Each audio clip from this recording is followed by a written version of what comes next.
What's up, everyone? Welcome back again to the channel. Hello to all of you, and today is a nice weather. No rain. There's a rain, but it's stopped and then rain again. But the weather is good today. So happy Saturday to everyone, and for today's video I'm gonna cook a pork adobo. You can also use a chicken or pork, so either one. When you use the chicken, it's easy to cook because the chicken meat is tender than a pork. So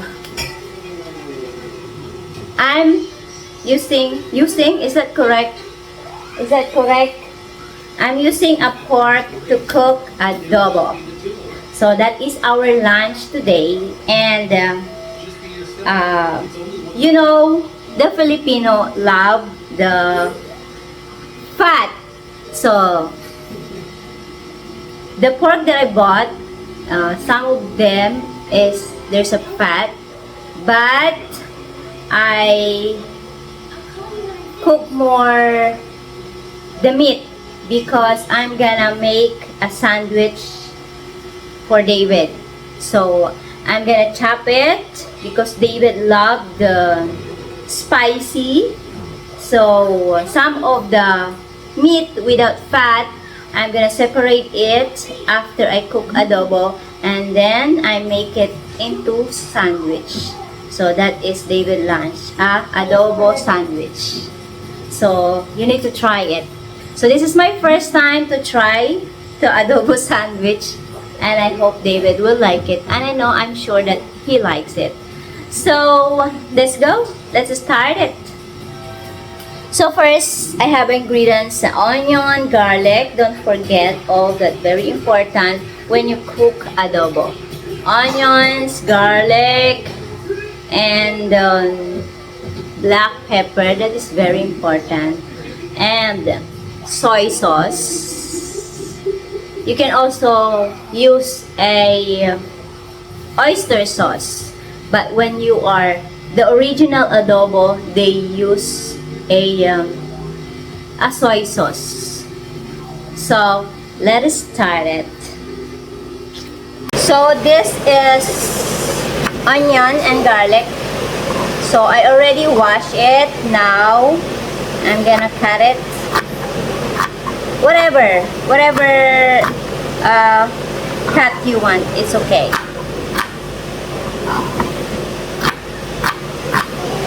You can cut like this, and you can also cut it, or you can chop it. It's okay. There, and also the garlic, but you need to remove the, what do you call this? Balat. Oh, just like that. If you want more garlic, it's okay. More garlic, more onion is more tasty. So it's up to you if you love the garlic. I love the aroma. I like the smell of the garlic. Especially when you fried it, is that correct? Fried, and it's become a brown, and you can smell, wow, so good smell.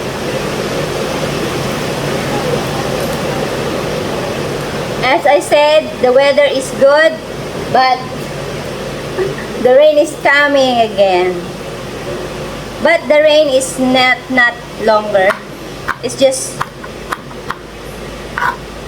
rain hard, then after that they stop.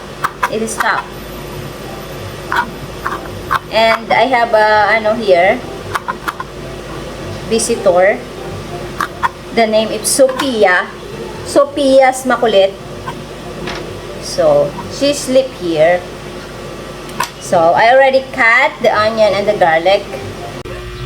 So this is my pork. You can see some fats. You know, Filipino loves the fat, but more on meat. So I'm gonna separate it later when it's already cooked, when it's already done, and then I make it into sandwich. So that's David lunch. So this is the pork. It's already washed. So let's start to cook it. But you know, in the Philippines, sometimes you, like when you go to the public market, some of their meat is so hard. I think the pig is already old.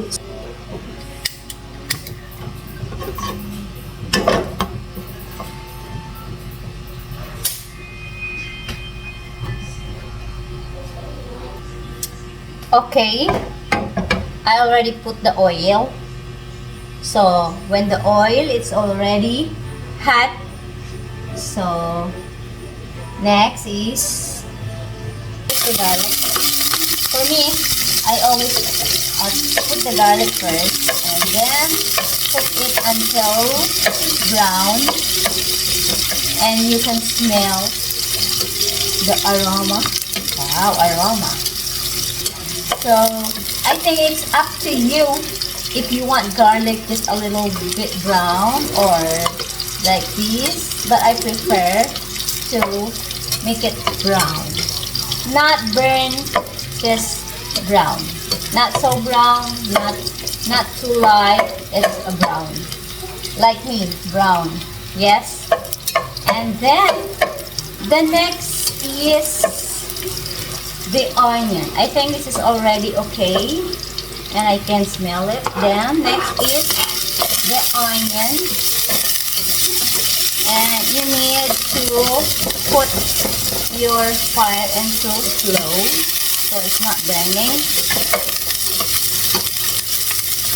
So this is my ingredients.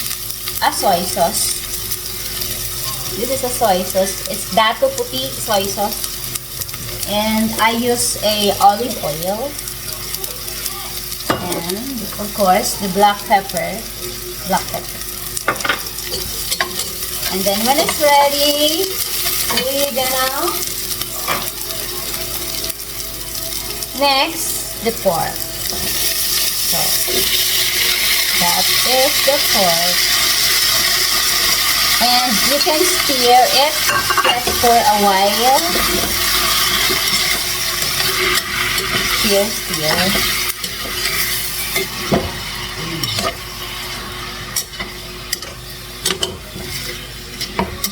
Don't put any ingredients first. Just make the, what's that?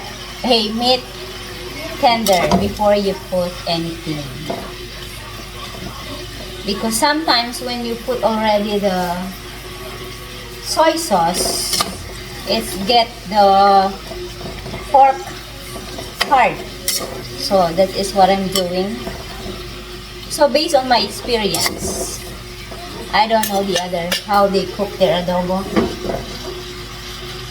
So we're gonna cover it.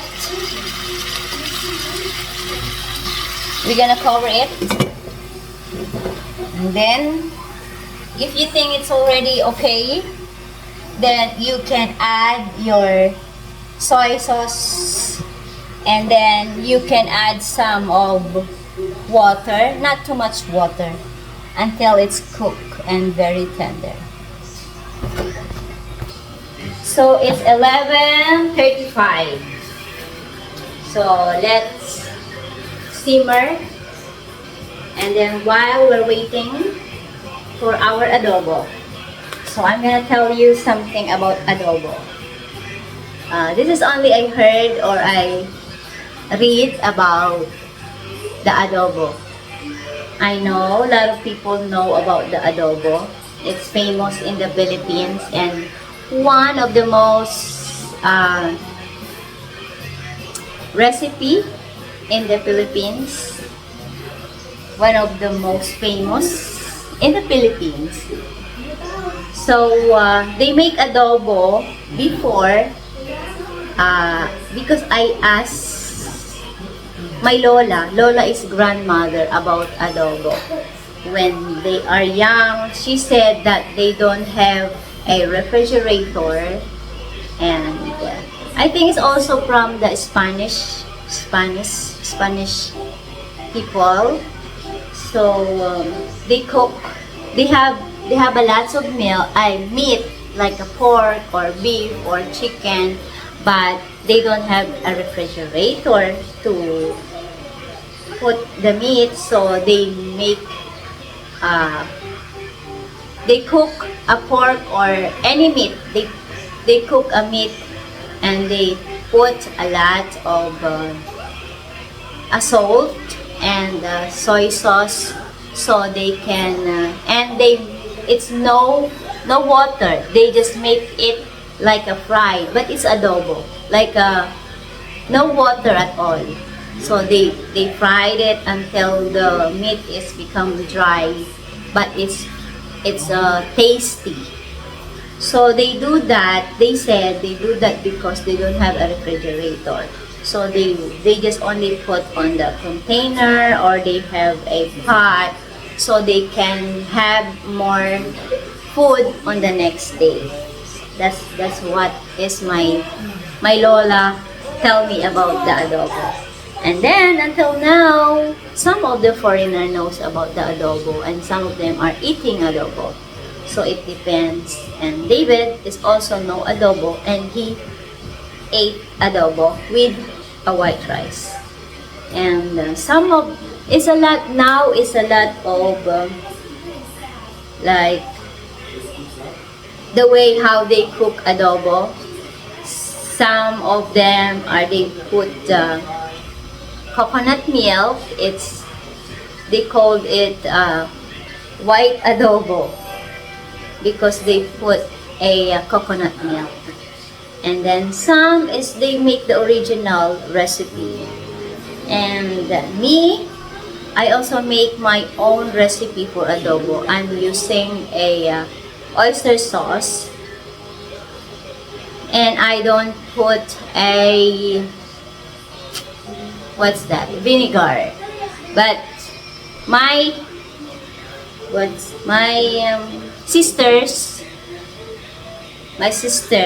of my sister cook a very very good adobo, and she make the old recipe. So, and it's so spicy. So David remember that because my sister cooked one time for him, and he tried it and he likes it. So that's my story about the adobo. So what is your story about adobo? So we need to wait like maybe 30 minutes, or it depends how the meat, if your meat is old or tender. So we're gonna check it later. And while we are waiting, I want to show you something. Did you know this? What is this? We call it kamyas. This is a very very sour. You can eat just like this, and you dip in the salt and you eat it. You wanna try?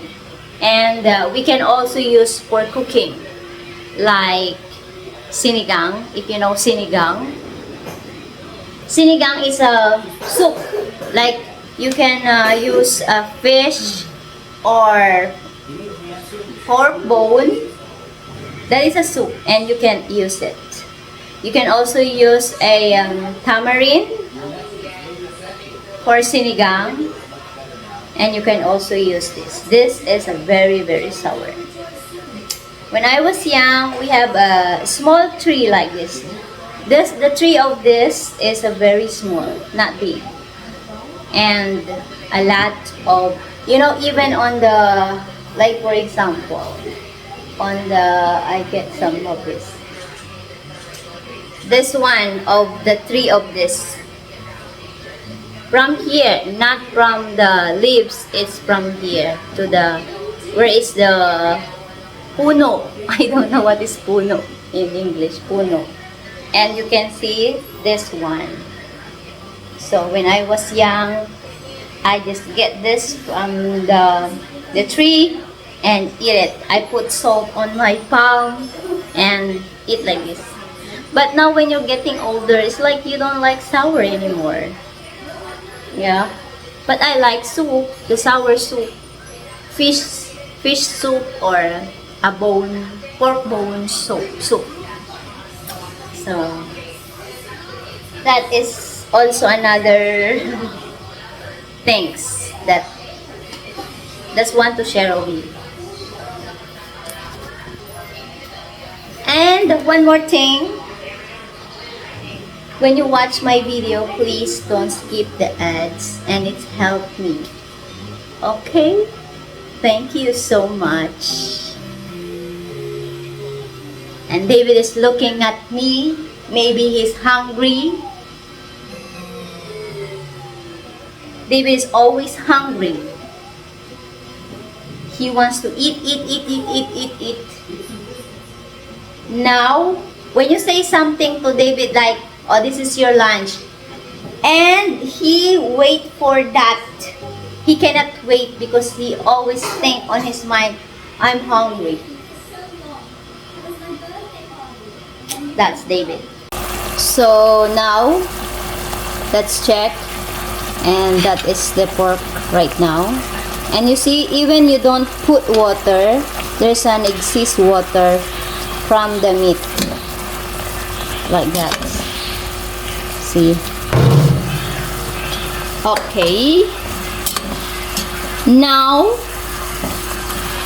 we can add a soy sauce. Now we can add a soy sauce.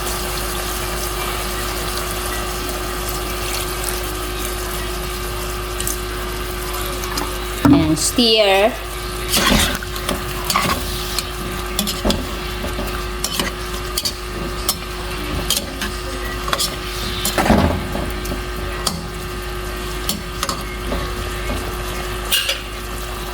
And also, we can add a black pepper.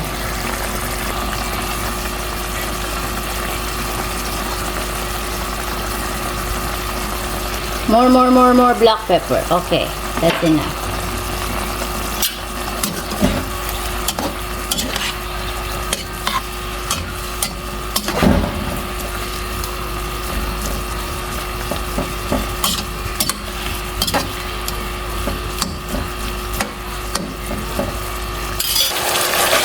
Now you can see what is the color, and you can see, and let's try it if it's the meat is already tender.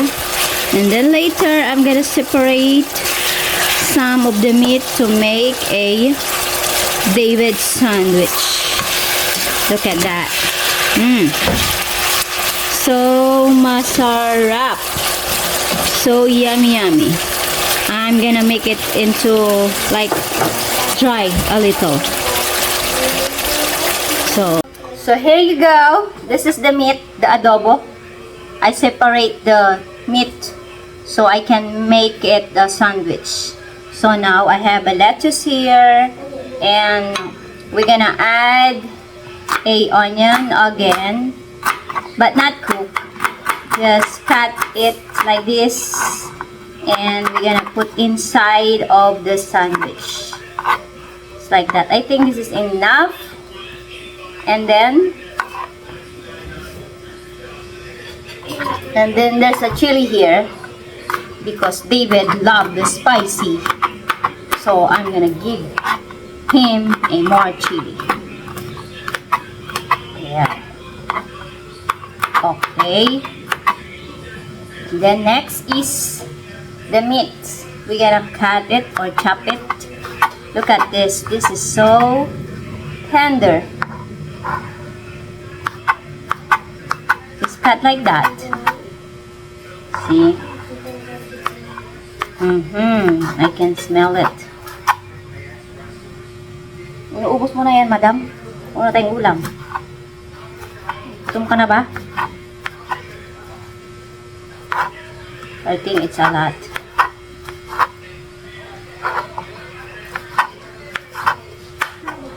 But David is no teeth, so I need to chop it. Chop it, chop it.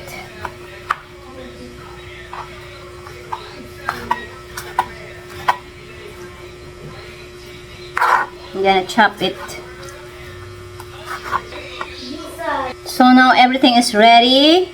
Then we're gonna spread some mayonnaise on the bread. Both.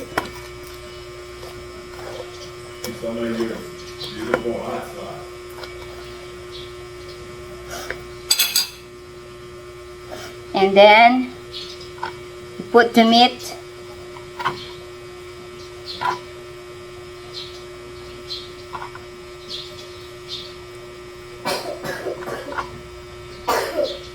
Okay, and I have a cheese here. The sliced cheese. So we put this also. Put here.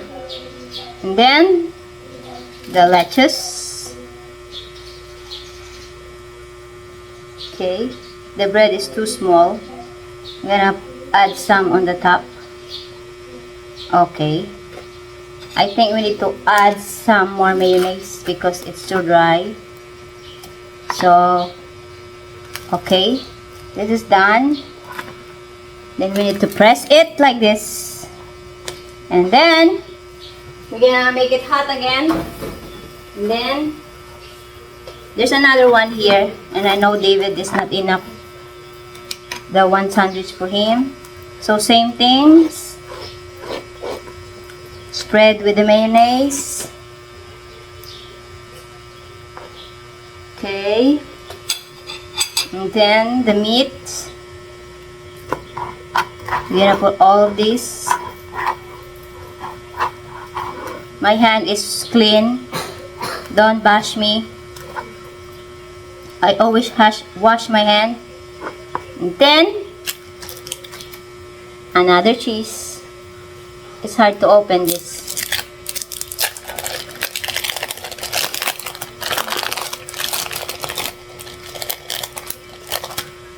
Okay. And then, the lettuce, whatever. Then cover it. Then smash it. And then make it hot again. Okay. Okay. Here's the sandwich. You can see it inside. Ooh.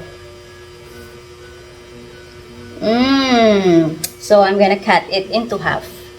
We've been together 8 years, and nobody, I've never in my 65 years ever met anybody who can cook better than her.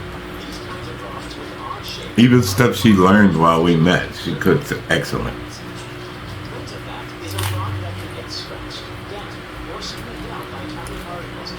And this is very good.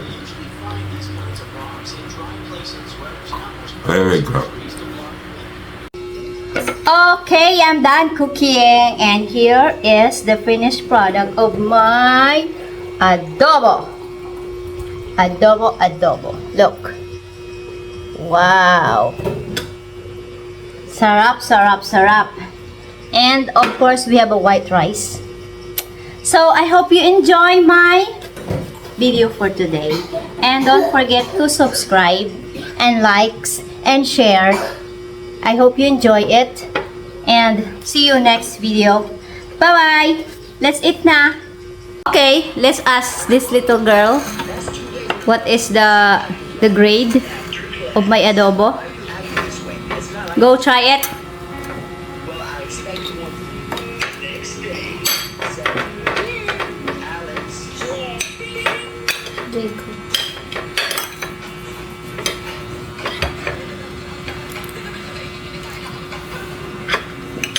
Masarap?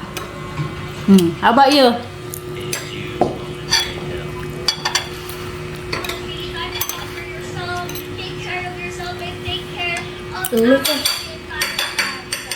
Ayan, hindi mo mapabayaan yung skin natin.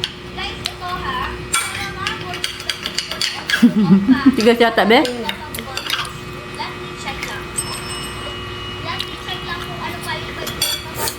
Sarap? Talaga ba?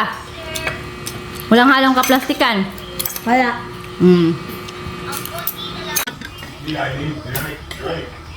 Okay. See you next video. Bye. Sarap, sarap. Parang matigas yata. Napansin. Sarap.